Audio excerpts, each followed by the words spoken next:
Hello, beautiful people, and welcome to Wednesday Refuel. Thanks for joining us.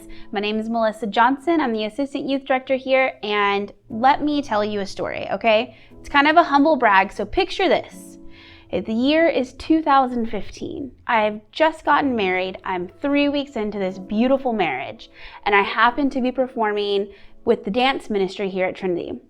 I go up and I kick this beautiful kick, and when I land, my knee comes out of place and I fall to the ground. Can you imagine? I'm newlywed and I've been married 3 weeks, and my husband is watching me completely just like break myself. Our honeymoon happened to be 7 days later in New York City over New Year's Eve. Do you know how many people are in New York City over New Year's Eve? Blows my mind to even think about right now.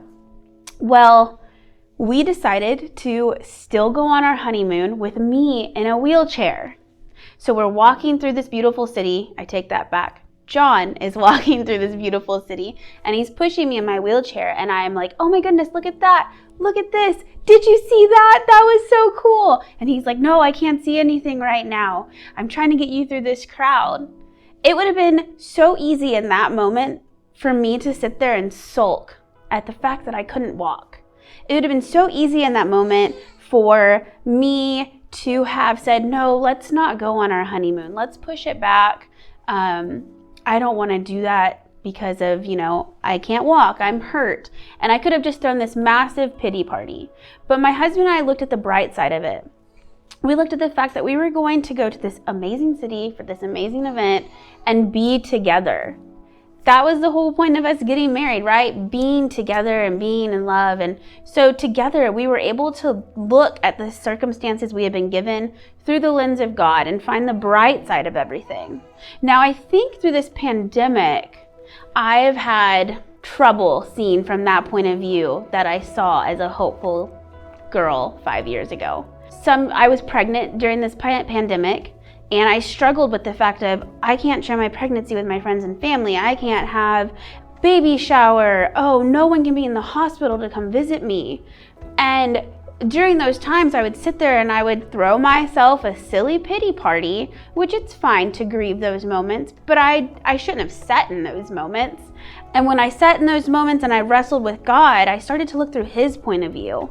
Like, because of the pandemic, John was gonna be home when our child was born. We didn't have to take a bunch of leave because he was teleworking. I was able to rest in the hospital. I was able to watch my friends and family come together and throw me the coolest virtual baby shower. So my challenge to you and to myself is, what happens if we look at our circumstances that we've been dealt, the situations we're living out, if we look through the point of view of God and his faithfulness and goodness, instead of looking through the point of view of our selfishness and foolishness, what happens? I think that the way our stories unfold change. The way that we live our lives in a more hopeful manner changes. It changes not only yourself, but it's going to change the people around you that are watching the way you live. So think about it. Take a step back from the situation you're living in now, if you're dwelling or throwing yourself a pity party, and look at it through God's eyes and what the possibilities could be. Thanks for joining us. Have a wonderful day.